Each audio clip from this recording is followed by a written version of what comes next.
बारिश में आए मेहमान।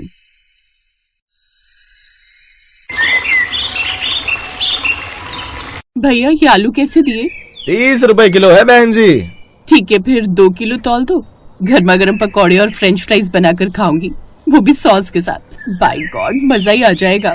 सब्जी मंडी से बाकी सारा सामान लेकर वो घर लौट ही रही थी कि तभी उसकी सास का फोन आ जाता है। ओफो, मम्मी जी को भी ना बिल्कुल भी सब्र नहीं है। 2 मिनट लेट क्या हो जाऊं तो फोन तो ऐसे कर देती है जैसे कोई छोटी बच्ची हो, गुम हो जाऊंगी। अरे बहू सब्जी लेने गई है या खुद ही ठेला खोलकर बैठ गई? कब से गई हुई है, अभी तक लौटी नहीं। कहीं चाट पकौड़ी खाने तो नहीं बैठ गई? मम्मी जी अब पूरी मंडी मेरे अकेले के लिए तो खुलती नहीं है, और ना ही वो सब्जी वाला मेरे रिश्तेदार लगते हैं जो मुझे सबसे पहले उठकर सब्जी दे देंगे। बस चपर चपर तो जितनी मर्जी करवा लो इससे। अब जल्दी से घर आ जा, और सुन आते आते नुक्कड़ से मेरे लिए 8-10 समोसे भी पैक करवा लियो। लो इनकी खुद की जीभ चटोरी हो रही है और मुझे बोल रही है। अब मानसी समोसे लेने के लिए चली जाती है। कुछ देर बाद वो जैसे ही अपनी गली में पहुंचती है तभी आसमान में काले घने बादल घेर आते हैं। हे भगवान, ये मौसम भी ना गिरगिट की तरह रंग बदलता है, भरोसा ही नहीं इसका कुछ। फिर मानसी जैसे तैसे घर पहुंची। ओए होए, बारिश में इनको खाने का भी ना अपना ही मजा है। जा अब जल्दी से जाकर रसोई से प्लेट ले आ। बताओ भला वो काम भी मैं ही करूं? वो बात कर ही रही थी कि तभी दरवाजे की घंटी बजती है। मानसी गेट खोलने जाती है तो वो देखती है कि सामने उसकी बारिश में भीगी हुई बुआ सास, फूफा ससुर और उनकी बेटी खड़े थे। अरे काम वाली बाई, तू कितनी देर लगाती है दरवाजा खोलने में? मैं अभी तेरी मालकिन से शिकायत कर दूंगी। अरे बुआ जी ये मैं हूँ, आपकी बहू मानसी। है मानसी? ओह अच्छा, अब अंदर भी आने देगी या यही दरवाजे पर खड़े होकर सारी बातें कर लेगी? ओह सॉरी, अंदर आइए ना। अरे दीदी आप सब यहाँ, बहुत अच्छा किया जो आप लोग आ गए। इसी बहाने अब मेरा भी मन लगा रहेगा। वो सब तो ठीक है भाभी, लेकिन ये समोसों की महक कहाँ से आ रही है? वो महक तो यहाँ से आ रही है। अरे वाह भाभी, आपको पहले से ही पता था क्या कि हम आने वाले हैं जो आपने समोसे मंगवा लिए? लाओ बहू जल्दी से हमारे लिए पेटों में डालकर समोसे ले आओ, इससे पहले कि ठंडे हो जाए। हाँ आइए ना, आप बैठिए। बहू तू जा समोसे डालकर ले आ। आने से पहले दीदी आपने कोई खबर भी नहीं की, यूं अचानक आ गई, कम से कम आने से पहले बता तो देती। लो भाई, अब अपने ही घर में आने के लिए भी पहले बताना होगा क्या? और मेरा बड़ा जी कर रहा था तुम सबको देखने का। अरे तो वीडियो कॉल कर लेती बुआ जी, यूं इतनी बारिश में आना क्या जरूरी था? मेरा मतलब है कि आप इतनी बारिश में आए तो आपको तकलीफ हुई ना। हाँ चलो खा लेते हैं। हाय कहाँ से आए ये भुक्कड़, 1 मिनट में सब समोसे चट कर गए। बहू ये समोसे सब निपटा गए, मुझे तो चखने को भी नहीं मिला। तो मैंने कौन सा खाया मम्मी जी? अरे बहू अब तो यहाँ खड़े खड़े हमारी शक्ल क्या देख रही है? पहले ये बर्तन उठाकर रसोई में रख दे और उसके बाद यहाँ पोछा लगा दे। जी बुआ जी। कुछ देर बाद मम्मी जी खाने में क्या बनाना है? बहू बाहर का मौसम देखकर तो तेरे फूफा जी का मन मुर्गी खाने को ही बोलेगा, लेकिन आज मंगलवार है तो नहीं खाएंगे। अब उसके अलावा उन्हें क्या खाना है वो उन्हीं से जाकर पूछ ले, नहीं तो कहीं फिर गुस्सा हो जाए कि मुझसे नहीं पूछा। अच्छा ठीक है, मैं उन्हीं से पूछ लेती हूँ। अब मानसी उन्हें ढूंढती हुई गेस्ट रूम में जाती है और वहां पहुंचकर देखती है कि वो सब गेस्ट रूम में नहीं होते। अरे ये क्या, ये मेहमान कहाँ चले गए? तभी उन्हें उनके बोलने की आवाज ऊपर वाले उसके कमरे से आती है, जिसे सुनते हुए वो भी ऊपर जाती है, जहां वो देखती है कि वो सब उसके कमरे में कब्जा करके बैठे हुए हैं। ये देखकर तो उसको जैसे चक्कर आने लगते हैं। हे भगवान, ये क्या हो रहा है? ये सब मेरे कमरे में कुंडली मारकर क्यों बैठ गए? बुआ जी, फूफा जी, आप सब यहाँ? आपका कमरा, मेरा मतलब गेस्ट रूम तो नीचे है। हाँ अच्छे से पता है मुझे, ये तेरा घर बाद में बना, पहले मेरा मायका था। लेकिन वो क्या है ना, मुझे बारिश ना बड़ी पसंद है, और खासकर बालकनी में बैठकर चाय की चुस्कियां लेते हुए उसे देखना। ओए होए क्या मजा आता है। और नीचे वाले फ्लोर से बारिश नजर भी नहीं आती ठीक से, इसलिए हमने सोचा हम ऊपर वाले फ्लोर पर शिफ्ट हो जाते हैं, तब तक तुम नीचे गेस्ट रूम में शिफ्ट हो जाओ। हे भगवान, अब यही देखना बाकी था, अपने घर में गेस्ट बनकर रह गई मैं तो। अभी तो मानसी आगे आगे देखना जाने क्या क्या होता है। अब बहू तू ऊपर आ ही गई है तो ऐसा कर, सबके लिए गर्मा गर्म चाय बना कर ले आ। हाँ सही कहा, बारिश में गर्मा गर्म चाय बालकनी में बैठकर पीने का मजा ही अलग है। जी अभी बना कर लाती हूँ। मानसी रसोई में जाती है और सबके लिए चाय बना कर ले आती है। ये लीजिए आप सबकी चाय। फूफा जी, मैं ये पूछ रही थी कि आप डिनर में क्या खाएंगे? बारिश में तो मन मुर्गी खाने का कर रहा है, लेकिन आज मंगलवार है तो वो दूसरे दिन बना लेना। आज ऐसा कर बहू तो शाही पनीर बना ले। लेकिन पनीर तो घर में नहीं है फूफा जी। क्या भाभी, वो तो कॉमन चीज है, घर में रखनी चाहिए ना। कभी किसी का पनीर टिक्का खाने का मन किया तो। हाय, मेरा तो नाम सुनकर ही दिल खुश हो गया। भाभी ऐसा करो, इसके साथ साथ ना आप थोड़ा पनीर टिक्का भी बना लेना। अब मानसी छाता लेकर बारिश में कीचड़ में लथपथ हुए बाजार जाती है और पनीर लेकर घर की ओर आई रही थी कि तभी अचानक कीचड़ में उसका पैर फिसल जाता है और वो नीचे गिर जाती है, जिससे उसकी कमर में चोट आ जाती है। हाय, ये तो सुषमा की बहू है, इसे जल्दी घर ले चलो। आस पड़ोस की औरतें उसे किसी तरह घर पहुंचाती हैं, जहां सभी लोग उसे देखकर चिंता में आ जाते हैं। हाय, ये बहू को क्या हो गया? बहू, अब तुझे कुछ भी काम करने की जरूरत नहीं है, तू आराम कर, बाकी का घर का काम हम संभाल लेंगे। लेकिन बुआ जी, आप मेहमान होकर। मेहमान हम बाद में, पहले हम एक परिवार हैं, जो भले ही अलग अलग रहते हैं लेकिन मुसीबत आने पर एक साथ खड़े होते हैं। ये सुनकर मानसी खुश हो जाती है और मुस्कुराने लगती है। अब उसे समझ आ जाता है कि जरूरी नहीं कि बारिश में आए हुए मेहमान मुसीबत ही लाए, कभी कभी वो मसीहा भी बन जाते हैं।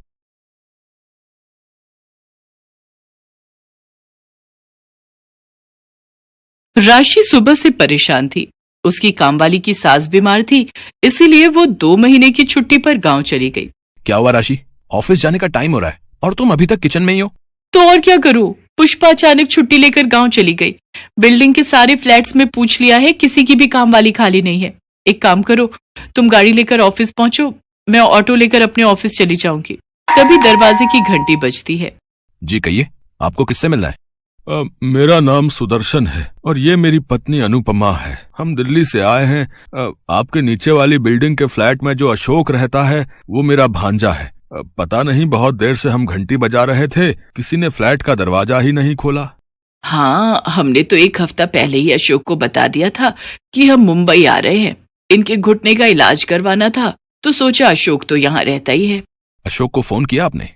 बेटा, यहाँ आते हुए टैक्सी में फोन की डायरी सीट पर ही छूट गई। उसी में ही अशोक का फोन नंबर था।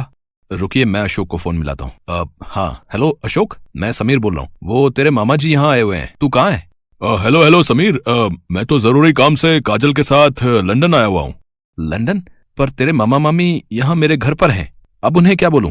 एक काम कर यार, मेरी थोड़ी मदद कर दे। मैं 2-3 दिन में जैसे ही काम खत्म होता है वापस लौट आऊंगा। तब तक तू मामा मामी को अपने घर पर ही रख ले यार, तू मेरा दोस्त है ना।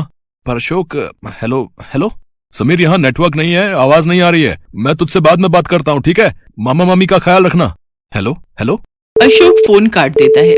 समीर कमरे में जाकर राशि को सारी बात बताता है। क्या अशोक का दिमाग खराब है क्या? हम दोनों वर्किंग हैं, मेड मेरी आ नहीं रही है, ऊपर से ये दिल्ली वाले मेहमान, वो भी अपने नहीं किसी और के, और उनकी देखभाल हम क्या करें? मैं अभी जाकर उन्हें कह देती हूँ कि वो अपना इंतजाम कहीं और कर ले। रुको राशि, बेचारे दिल्ली से आए हैं, पता नहीं उन्होंने चाय पानी पिया भी है या नहीं। बुजुर्ग हैं, ऐसे उनको एकदम से भेजना अच्छा नहीं रहेगा।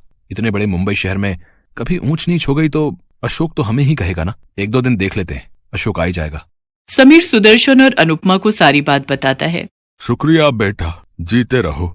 अंकल जी, आंटी जी, मैं ऑफिस जा रही हूँ। आप पीछे से कुछ भी आपको खाना हो फ्रिज में रखा हुआ है, आप ले लीजिएगा। हाँ बेटी, तुम आराम से अपने काम पर जाओ, हमें जो चाहिए होगा हम ले लेंगे। समीर और राशि अपने अपने ऑफिस चले जाते हैं। शाम को जब राशि ऑफिस से लौटती है तो वो घर की हालत देखकर हैरान रह जाती है। ओह नो, इतनी गंदी स्मेल कहाँ से आ रही है? ये स्मेल नहीं बेटी, ये तो देसी घी की खुशबू है। तुम्हारे फ्रिज में मलाई की बहुत सारी कटोरी रखी थी, तो मैंने सोचा इसका शुद्ध ताजा देसी घी बना लेती हूँ, तुम्हारे काम आएगा।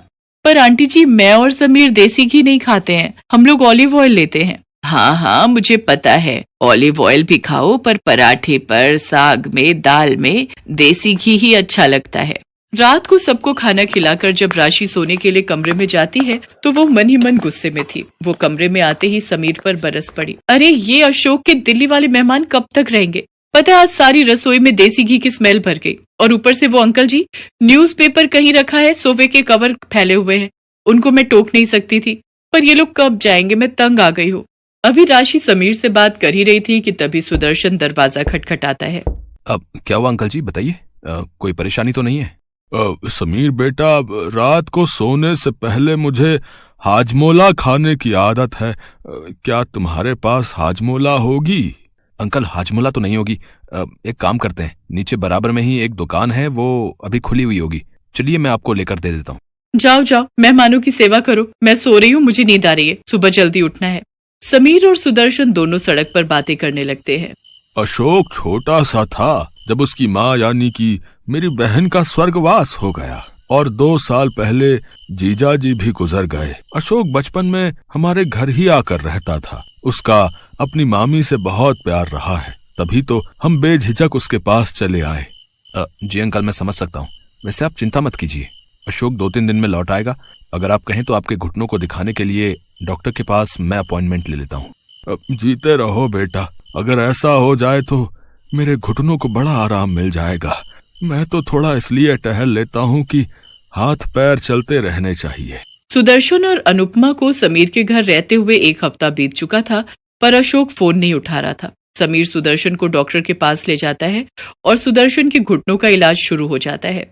एक दिन अशोक का फोन खुद आ जाता है। अरे अशोक, कहाँ था तू? इतने दिन से मैं तुझे फोन मिला रहा हूँ। तेरे पास मामा जी के सारे एक्सरे रिपोर्ट और डॉक्टर की रिपोर्ट जो उन्होंने तुझे दिल्ली में दी थी, तेरे फोन में उसकी फोटो होगी, पर तूने मेरा फोन नहीं उठाया। अब मैंने डॉक्टर से दोबारा इलाज शुरू करवाया है, पर तू कब आ रहा है? कुछ बता तो सही, क्योंकि डॉक्टर ने मामा जी को 15 दिन और यहाँ रुकने की बात कही है। उन्हें कुछ एक्सरसाइज बताएगा डॉक्टर। सॉरी यार, मैं यहाँ पर बहुत फंस गया हूँ। मेरा काम ही खत्म नहीं हो रहा है। मुझे अभी कम से कम 10 दिन और लगेंगे यार। प्लीज तू यार किसी तरह से ना मामा जी और मामी जी को अपने पास रख ले। अगर तू कहे तो मैं खर्चे के पैसे भेज देता हूँ। नहीं, ऐसी कोई बात नहीं है। चल मैं देखता हूँ, ठीक है। समीर आखिर क्या करता? वो मजबूर था। वो मामा जी को अपने घर से जाने के लिए नहीं कह सकता था। वो जानता था कि वो बुजुर्ग दंपत्ति किस परेशानी से गुजर रहे हैं। एक दिन जब राशि गुस्से में समीर पर बरस रही थी, तो अनुपमा चुपके से उनकी बातें सुन लेती है। तुम्हें पता भी है समीर, उन लोगों के आने से घर खर्च कितना बढ़ गया है। पहले मेरी और तुम्हारी सैलरी में से कितने पैसे बच जाते थे, पर अब देखो, गर्मी के दिन है, एयर कंडीशनर का भी बिल डबल आ रहा है। रसोई में भी गैस चूल्हे का बिल पहले कितना कम आता था, ऊपर से इस फ्लैट का किराया। अरे धीरे बोलो राशि, अंकल आंटी बाहर ड्राइंग रूम में बैठे हैं, उन तक हमारी आवाज ना पहुंच जाए। अरे अच्छा नहीं लगता है। कोई बात नहीं, थोड़े दिनों की तो बात है। अशोक लौट आएगा, वो बोल रहा है। आज ही मेरी उससे बात हुई है, वो 10 दिन बाद वापस लौट रहा है। अनुपमा जाकर सारी बात सुदर्शन को बताती है। वो दोनों समीर और राशि की मजबूरी को समझ गए थे। सुदर्शन उसी शाम बाजार जाकर राशन का बहुत सारा सामान, खाने पीने की चीजें, फल सब्जियां सब खरीद लाता है। अनुपमा उस रात बढ़िया बढ़िया खाने के व्यंजन बनाती है। जब राशि और समीर घर लौटते हैं तो घर का तो पूरा नक्शा ही बदला हुआ था। राशि थकी हुई रसोई में खाना बनाने जा रही थी। वो देखती है रसोई में तो दाल, सब्जी, रोटी, चावल सब कुछ तैयार था। वो देखकर हैरान रह जाती है। समीर बेटा, राशि, तुम दोनों जल्दी से हाथ मुंह धो लो, फिर हम सब मिलकर खाना खाएंगे। और तुम्हारे अंकल जी ये कुछ सामान लाए थे, मुझे बता देना राशि बिटिया, ये सब सामान कहाँ रखना है। अरे अंकल, इतना सारा सामान लाने की क्या जरूरत थी? कोई बात नहीं बेटा, तुम भी तो मेरे अपने अशोक जैसे ही हो। उस दिन से राशि और समीर मानो सुदर्शन और अनुपमा से इस तरह घुल मिल गए जैसे कि वो उनके लिए पराए नहीं सके ही हो। कुछ दिन तक अशोक वापस नहीं लौटा, पर समीर और राशि को अब इस बात की कोई परवाह नहीं थी। वो दोनों सुदर्शन और अनुपमा के आने से बहुत खुश थे।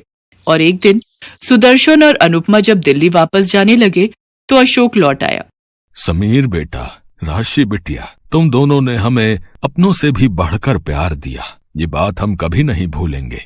जाने से पहले हम तुम्हें कुछ देना चाहते हैं, इसे बड़ों का आशीर्वाद समझकर रख लेना, मना मत करना बच्चों। अंकल, ये चाबियां कैसी? मैं कुछ समझा नहीं। समीर बेटा, ये हमारे मुंबई वाले फ्लैट की चाबियां हैं। हम उस फ्लैट में नहीं रहते, हम दिल्ली रहते हैं, इसलिए यहाँ का फ्लैट बंद रहता है। अशोक के पास हमारा आना कभी नहीं हुआ, इसलिए हम कभी उस फ्लैट में जा ही नहीं पाए। अब से ये फ्लैट तुम दोनों का है। हम जानते हैं तुम यहाँ इस फ्लैट में किराए पर रहते हो, अब तुम्हें किराए पर रहने की कोई जरूरत नहीं है। हाँ समीर बेटा, हम दोनों बूढ़े बुढ़िया 2 फ्लैट लेकर क्या करेंगे? हम शुरू से दिल्ली रह रहे हैं, आज से तुम दोनों वहां रहना और हंसी खुशी उस फ्लैट में गृह प्रवेश करो। पर मामा जी, वो फ्लैट तो आपने मुझे देने के लिए कहा था। चलिए मामा जी, मामी जी, आपकी फ्लाइट का टाइम हो रहा है। चलो राशि, हम मामा जी और मामी जी को छोड़ने चलते हैं। राशि और समीर सुदर्शन और अनुपमा को छोड़ने एयरपोर्ट चले जाते हैं और अशोक उन्हें जाते हुए देखता रहता है। वो जानता था कि वो कहाँ गलत था। Thanks for watching.